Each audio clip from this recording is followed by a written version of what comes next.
Esto casi no se sabe, pero la educación pública, gratuita y obligatoria fue inventada en algún momento de la historia. Antes no existía. La educación en la antigüedad distaba mucho de lo que hoy entendemos por educación. En Atenas clásica, por ejemplo, no había escuelas.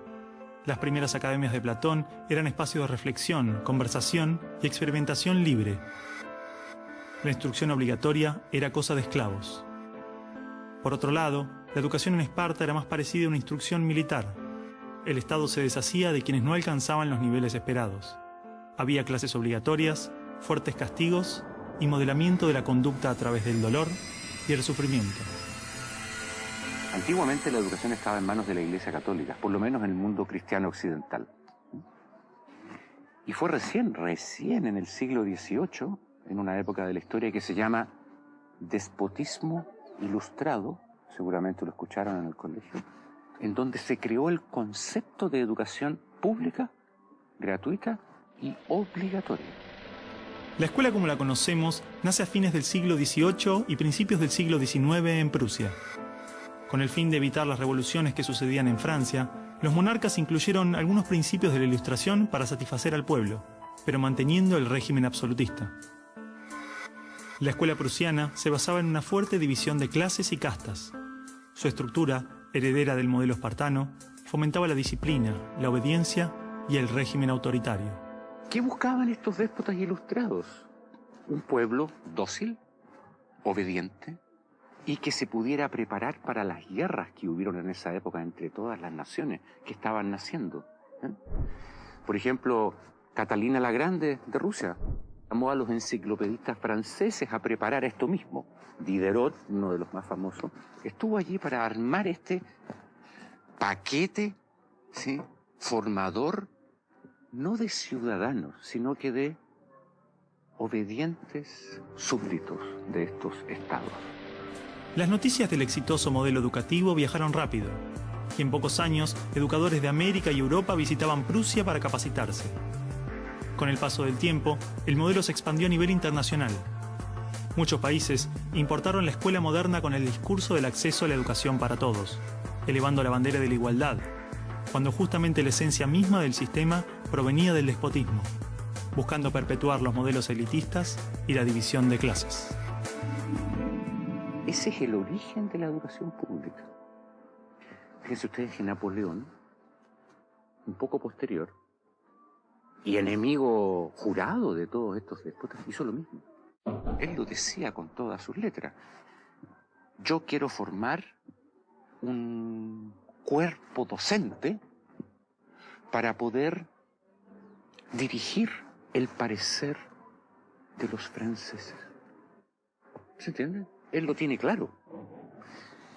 Y eso opera, se sepa o no se sepa, hasta el día de hoy.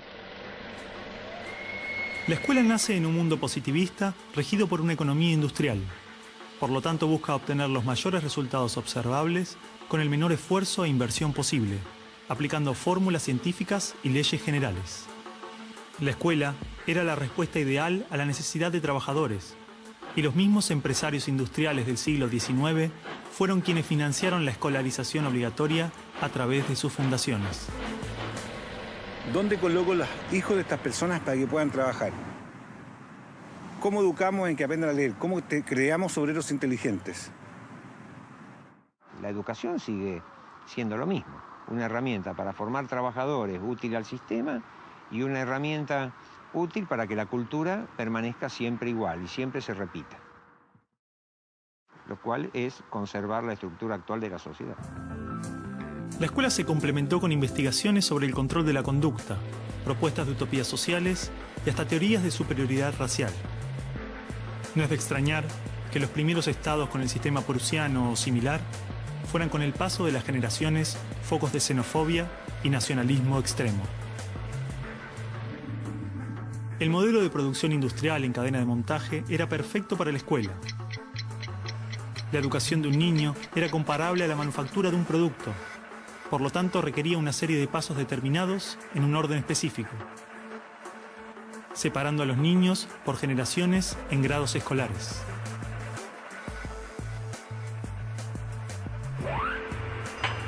Y en cada una de estas etapas trabajaría sobre determinados elementos, contenidos que asegurarían el éxito, pensados minuciosamente por un experto. Digamos que el maestro es la figura que es la encargada de enseñar una serie de contenidos que tocan, porque alguien ha determinado así, en una edad determinada. Pero la educación no la preparan los biólogos. Y curiosamente muchas veces tampoco son educadores los que la preparan. Son administrativos. Son gente que no hace clases. En esta cadena, una persona estaría a cargo de una pequeña parte del proceso, insuficiente como para conocer el mecanismo en su totalidad, ni a las personas en profundidad. Un docente por año, por materia, cada 30 o 40 alumnos, llegando al punto de que el proceso termine siendo meramente mecánico. Y la educación, como la estamos viendo hoy, es administrativa. Hay alumnos que llegan, profesores que hacen clase, alumnos que se van, profesores que se van, y al día siguiente se repite el ciclo. Un profesor estatal es un funcionario en que la autoridad le dice: usted tiene que enseñar esto, esto, esto y de esta forma. Porque hay que repetírselo a demasiados niños, con un profesor de demasiadas horas de clase y con pocas horas de atención de alumnos en forma privada. Entonces va a dirigir siempre a un grupo colectivo. Porque evidentemente si tengo 30 niños, no puedo pretender que todos los 30 niños quieran hacer lo mismo al mismo tiempo. Este sistema de cadena de montaje, que nace con el taylorismo, fue aplicado tanto en la industria, la escuela y el ejército de diferentes países y culturas de Occidente. Hasta hace pocas décadas la escuela tenía estas cosas de cuartel y de asilo. Incluso el recreo termina con un timbre anónimo, no humano, que indica a los niños que deben adiestrarse poco a poco para pararse en una determinada baldosa detrás de determinada cabeza para formar una fila, generalmente de menor a mayor. Durante los últimos siglos, hemos construido nuestras escuelas a imagen y semejanza de las prisiones y las fábricas, priorizando el cumplimiento de las reglas, el control social. La escuela se pensó como una fábrica de ciudadanos obedientes, consumistas y eficaces, donde poco a poco las personas se convierten en números, calificaciones y estadísticas. Las exigencias y presiones del sistema terminan deshumanizándonos a todos, porque van más allá de los maestros, directivos o inspectores escolares. Están considerados grupos homogéneos, con contenidos homogéneos que tienen que obtener resultados parejos. Que todos tenemos que saber lo mismo. A pesar de que los adultos no sabemos todo lo mismo, a pesar de que no nos dedicamos todo a lo mismo, en las escuelas todos tienen que querer hacer lo mismo y hacerlo igualmente bien. Entonces la escuela tiene poca capacidad de responder a las necesidades individuales, porque la escuela instruye. Es un centro de instrucción y es lo que hace. El que no aprende, se queda. Esa es la realidad. Esto de alguna manera ya implica que el sistema educativo es un sistema de exclusión social. Selecciona el tipo de personas que estarán llegando a la universidad para llegar a formar parte de una serie de élite que domina pues, las empresas que dominan los sistemas de producción, económico, de comunicación, etc. Y otro tipo de personas para las cuales la escuela no es suficientemente adecuada, que están destinadas a otro tipo de trabajo más precario, porque no dispondrán de los títulos para hacer esto. El sistema y los estados no les preocupa eso. No, honestamente, no les preocupa el ser humano como persona, como individuo. Y en esos términos, toda educación que busque otra cosa tiene que ser prohibida. La realidad es que la esencia de la escuela prusiana está inmersa en la estructura misma de nuestra escuela. Los test estandarizados, la división de edades, las clases obligatorias, las currículas desvinculadas de la realidad, el sistema de calificaciones, las presiones sobre los maestros y niños, el sistema de premios y castigos, los horarios estrictos, el encierro y la separación de la comunidad, la estructura verticalista. Todo esto sigue siendo parte de las escuelas del siglo XXI.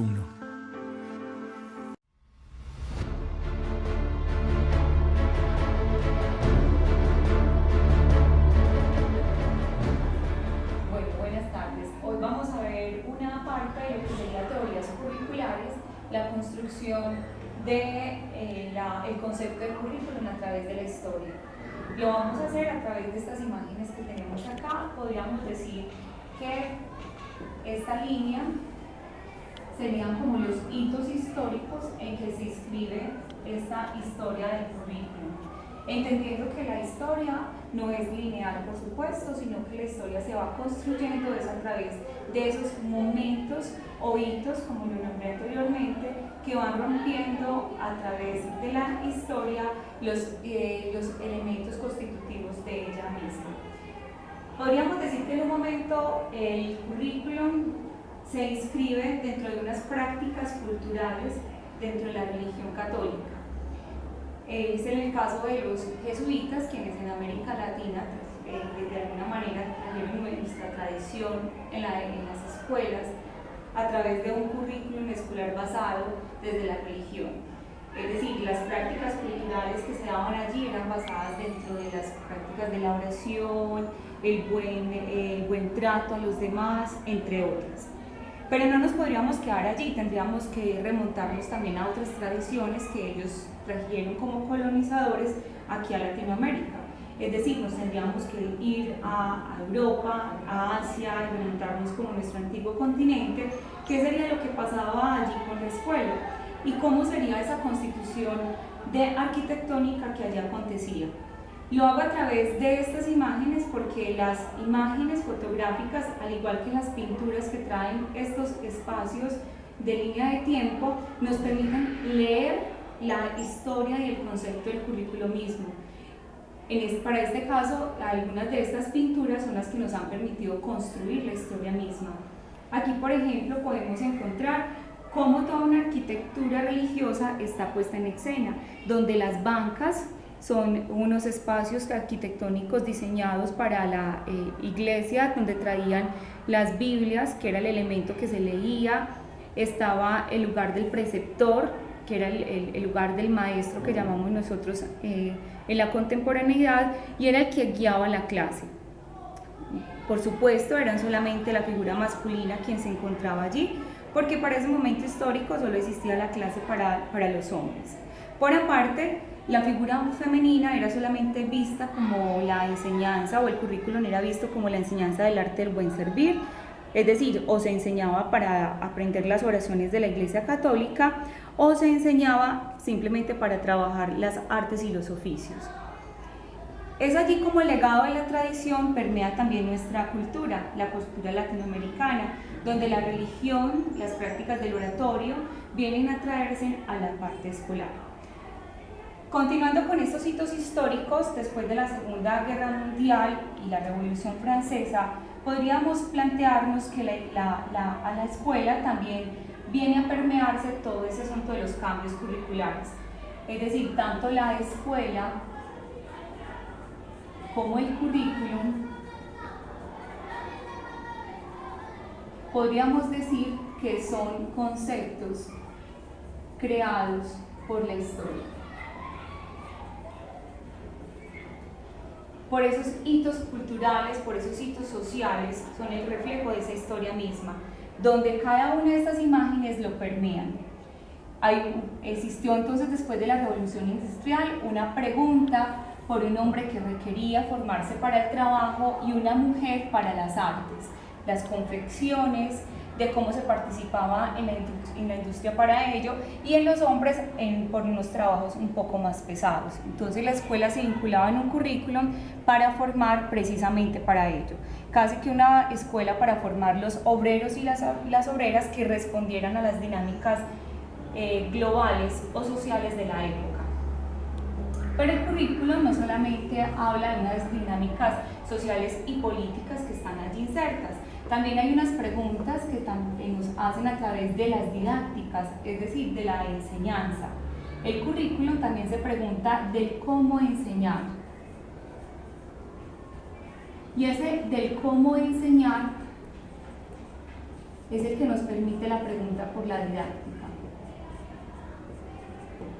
Por eso se dice que dentro del currículum también dentro de la historia curricular también tenemos unas evidencias a través de los libros. Los libros hacen parte de esa tecnología, así como la máquina, el escritorio y cada uno, el tablero, hacen parte de esa tecnología escolar y de esa parte arquitectónica. Además, el libro hace parte de ese recorrido tecnológico que se utilizaba como pregunta desde la enseñanza.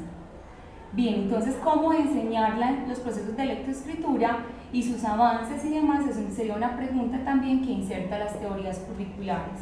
Además de ese tipo de preguntas, también tiene el posicionamiento frente al cuerpo, es decir, no solamente la lengua castellana, hay una pregunta desde la lengua castellana, sino también de las ciencias sociales, las ciencias humanas y, ¿por qué no?, desde la educación física.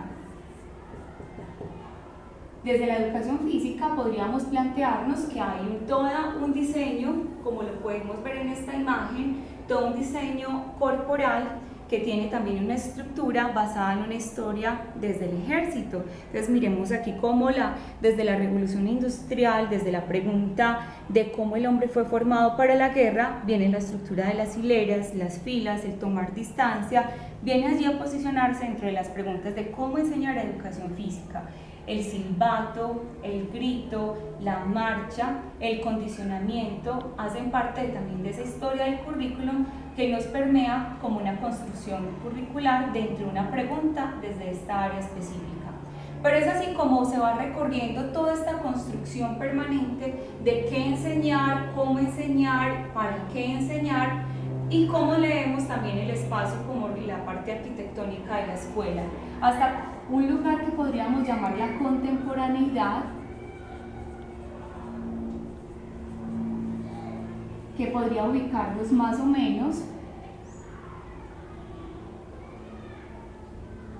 contemporaneidad, que se podría ubicar más o menos en estos momentos de las imágenes, donde ya el alumno no es el alumno que se queda callado, quieto, ausente, de alguna manera esperando que el maestro le diga en qué momento gira la página, sino que ya es un alumno que puede levantar la mano, que puede participar, que puede tener otros objetos dentro del aula, que además su silla ya es una silla individual, no es la silla parecida a la parte arquitectónica de la estructura escolástica de la iglesia, que eran los bancos duples o los bancos muy parecidos a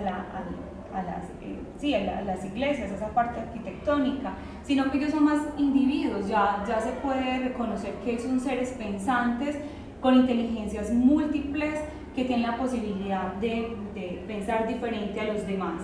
Al igual que también el maestro tiene un concepto distinto del alumno y por tanto tiene la posibilidad de acercarse a él, de construir el conocimiento con ellos y no de estar ubicado en un lugar distinto, más lejano como era en el antiguo régimen de alguna manera, sino que la parte de la contemporaneidad ya podemos leer a un maestro que puede socializarse un poco más con los estudiantes, interactuar, aprender de ellos, generar unos vínculos también afectivos distintos y eso posibilita unos saberes de construcción diferentes también.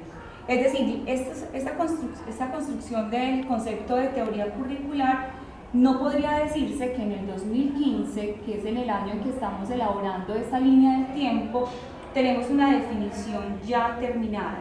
Podríamos decir que las teorías curriculares es un concepto que continúa moviéndose, que es un concepto sistemático y como es un concepto construido por la historia, es un concepto netamente histórico, en unos 15, 20 años tendríamos que seguir afinando cuál sería esa construcción. Por otro lado, también agrego finalmente esta imagen donde es importante recordar que en el currículum, en esta historia del currículum, no solamente se tiene en cuenta a la escuela, sino también el vínculo de escuela-padres de familia, donde la familia también forma o toma un papel muy importante. En un antes la familia escuchaba al maestro, era el maestro quien se empoderaba de su discurso, pero ya vemos que ahora ese vínculo con la familia resulta un poco más complejo, en donde se requiere de verdad hacer un llamado a los padres de familia para que se haga un trabajo más conjunto y no buscar tanto responsables, porque siempre de alguna manera la sociedad siempre está buscando que la familia, la escuela es la responsable de las problemáticas sociales o en viceversa, y yo pienso que aquí eso es un asunto de cómo construimos un currículum que responda a las necesidades que se está teniendo a nivel global, pero donde todos podamos interactuar. Para concluir, podríamos decir que estas teorías curriculares a través de esta línea del tiempo lo que nos permite es recrear a través de la historia un concepto que va aliado a las dinámicas mundiales, que va aliado a los hitos históricos, a las diferentes revoluciones que han pasado también en la historia y a todos los elementos que allí van permeando. Podemos permitir a través de estas imágenes capturar, leer, contener y por lo tanto producir conocimiento a través de ellos. Entonces la dinámica siguiente sería cómo a partir de ellas podríamos comenzar a interpretar nuestras historias mismas. Muchas gracias.